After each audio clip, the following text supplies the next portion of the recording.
Rest on your arms. Reverse.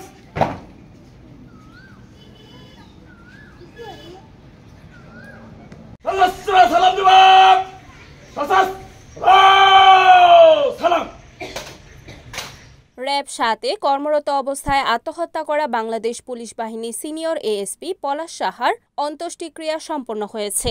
আজ বৃহস্পতিবার দুপুরে গোপালগঞ্জের কোটালীপাড়া উপজেলার পারকোনা মহাশ্মশানে রাষ্ট্রীয় মর্যাদায় তার অন্ত্যেষ্টিক্রিয়া সম্পন্ন হয়। এর আগে র‍্যাব ৬-এর অধিনায়ক কমান্ডার মোহাম্মদ শাহাদাত হোসেনের নেতৃত্বে র‍্যাব ৬-এর পক্ষ থেকে মরদেহ ফুল দিয়ে শ্রদ্ধা জানানো হয়। এ সময় র‍্যাব ও পুলিশের কর্মকর্তারা এবং পলাশ সাহার আত্মীয়স্বজন উপস্থিত ছিলেন। এদিকে সকাল ১০টায় সিনিয়র এএসপি পলাশ সাহার মরদেহ লাশবাহী অ্যাম্বুলেন্সে করে উপজেলার তারাশী গ্রামে নিজ বাড়িতে আসে।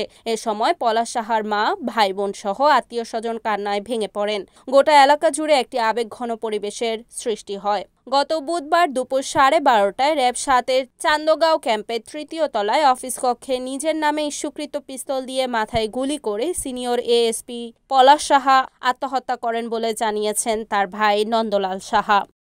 রিপোর্ট হাবিবুল্লাহ খান হাবিব, NEN টিভি, গোপালগঞ্জ।